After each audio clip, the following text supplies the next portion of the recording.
Around 100 vegan activists stormed a Lincolnshire pig farm at the weekend and occupied the shed where the animals were kept for over 8 hours. The group, called Meet the Victims, say that they were protesting peacefully and it was designed to highlight cruel farming conditions. But the farmer says that they actually compromised animal welfare and meant her pigs had to go without food for the whole day. In a moment, we'll hear from Meet the Victims, but first, Caroline Bilton has this report.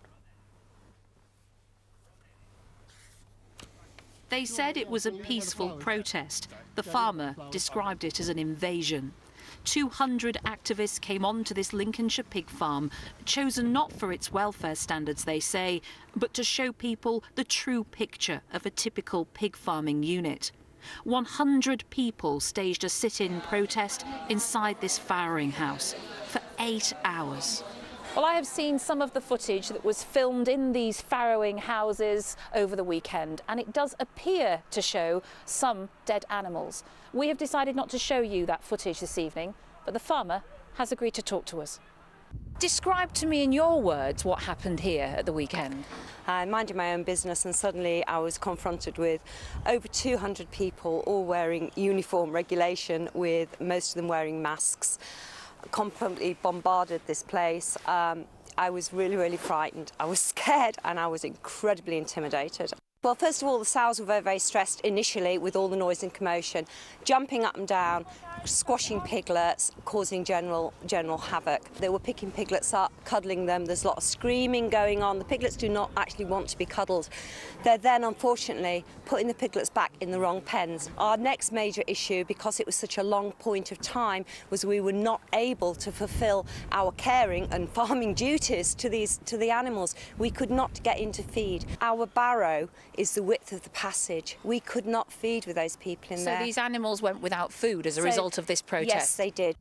I have seen some video footage that appears to show dead piglets. What would you say to that? Yes, I would agree. There was a dead piglet in there. They claim that that piglet had been there for at least 24 hours.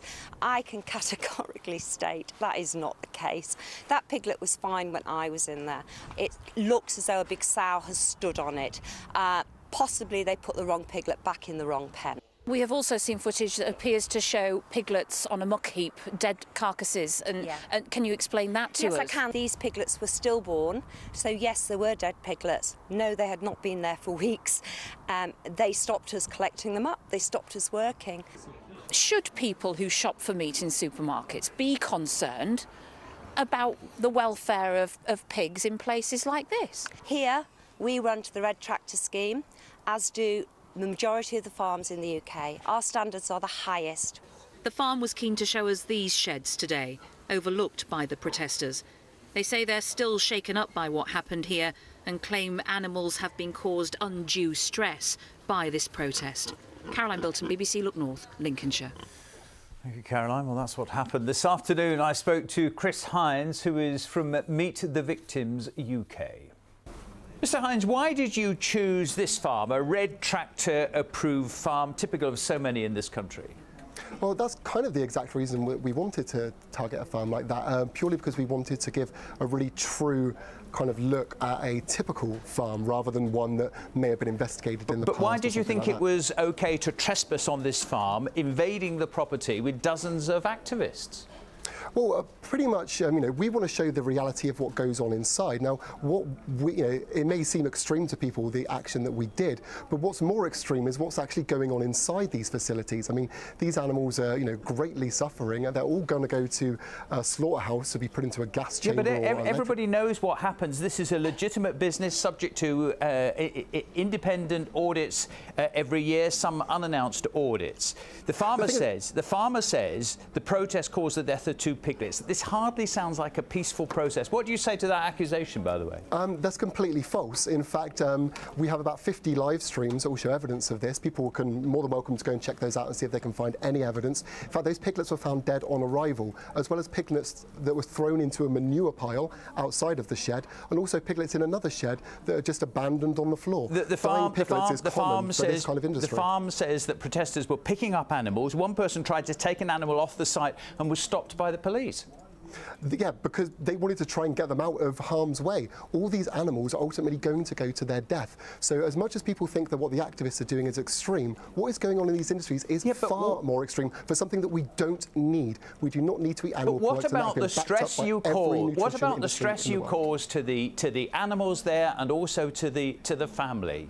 The animals have not been stressed whatsoever, and we have video footage to show that the activists entered calmly, quietly, and none of the animals were distressed at all. As for the farmers, they are not the victims in this. The pure victims are the animals which are being exploited and killed. After the protest, we do not need. After the protest, one of the activists who was there says the farm was very neat and clean. In fact, it's the cleanest she's ever seen. What's your problem? Yeah.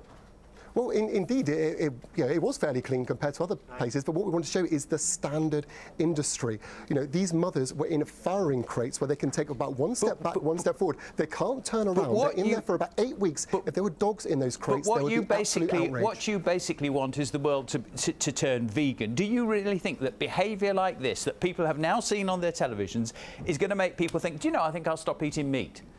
Well, ultimately, we've already had people come forward that have seen this footage and chosen not to consume meat because of this, so this does work.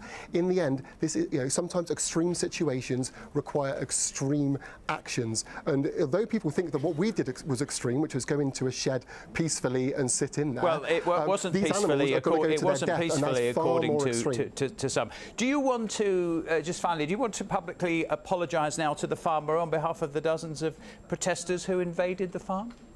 I think we don't want to apologise to the farmer at all. And so if anyone should apologise, I think it should be the farmer, probably to the animals and not even us. In the end, the animals are the victims here, not the vegans, not the farmers. Mr. Hines, very good to talk to you tonight. Thank you very much indeed for your time. Thanks for having me. Thank you.